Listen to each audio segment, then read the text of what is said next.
Hi kids. If you liked my video on installing the Siberian bushings on the front sway bar, you're gonna love this one. We're doing it for the rear sway bar. So I got the element up on ramps just to give me a little more room, a little more clearance under here. If you've got a clunking noise in the back of your Honda Element, this may be one of the issues. It may not. I got a little squeak over there on the passenger side from, I think, the control arm. I see future videos on rear suspension components in the works. Change angles so you can see this a little better. Just like the front side. Wow, okay, I got the wrong wrench. Be right back. It's these 4 bolts. There's 2 on one side, 2 on the other. Take all those out, drop this down, the bushing comes off, and you can slide your new bushings on. You'll have to cut a slot in these. 12 millimeter on this one. So in the last video, I was asked by the guys up north, how hard is it to get to the nut that's on the back side of these bolts? Because when they go to change them out, these bolts break off and they have to get to the back side of it.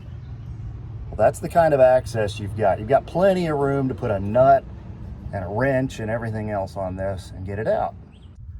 Now these are the front ones, which are a little more tricky to deal with. You might have to drill all the way through to be able to get a nut on the back of that, because there's really no access in the top. So you'd either have to drill all the way through it and put a nut on the top, or drill and tap this. I don't know, you guys figure it out. I don't live up north, I don't have to deal with those problems. So as previously mentioned, and is mentioned on the back of the package, you have to cut these.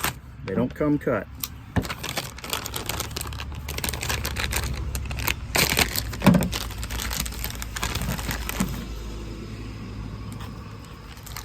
See, they're not cut, so let's go ahead and do that.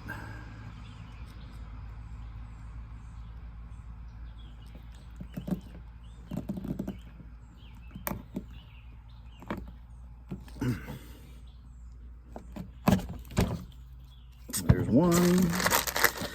This is a little grease that you can put on there to keep them from squeaking, because urethane bushings, which is what these are, have a reputation for squeaking. All right, there's our 2 cut, ready to go. I'm gonna go ahead and put a little grease on mine. Just cut the tip off, squeeze a little grease in there. This is not an exact science. And when we put it together, it should be a little less noisy. So how long does this take? Let's find out. I'm using just a regular old 3/8 ratchet, my favorite little wobble socket setup. They are a little tight.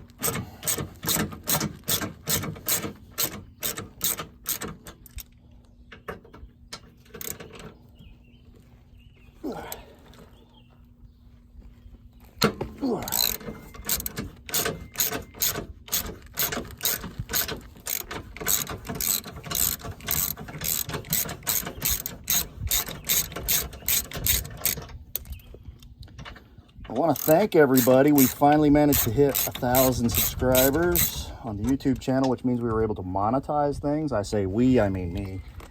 And you. Same thing on the other side. All right, there's all 4. You take all 4 of these out at once. Don't try to do one side and then the other side. That's not going to work too well.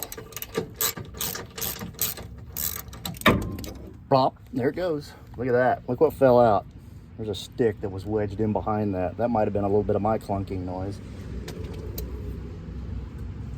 Pull these off.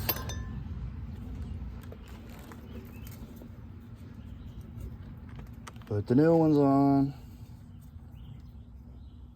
Whoops, I did that backwards. Put this on, then put this on.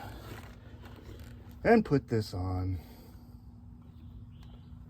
And put this on. Nope, put this on.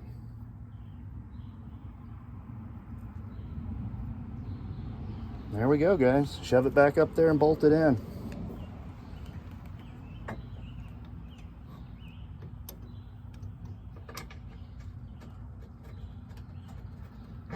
Start one bolt. Start 2 bolts.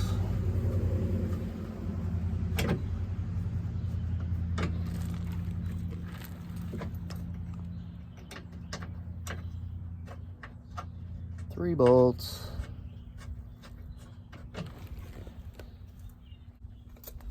4 bolts.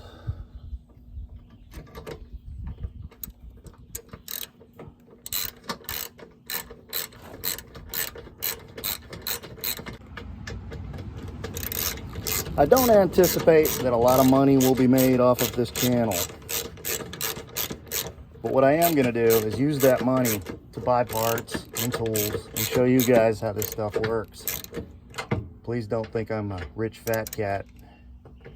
I haven't gotten up to that Vice Grip Garage money yet, which is just one of my favorite channels, by the way. Love that show.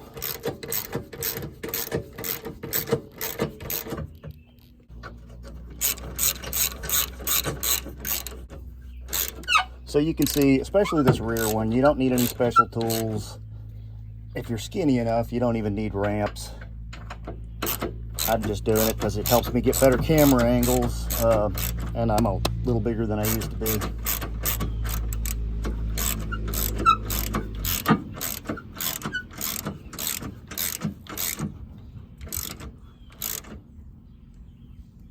That's it, kids. This really is an easy one. You can do this if you've got a 12mm wrench and a couple of bushings. You can do this. And how long did that take me? 10 minutes.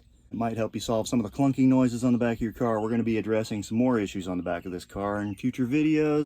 We're also going to be doing a valve adjustment and replacing the valve cover gasket, that kind of stuff.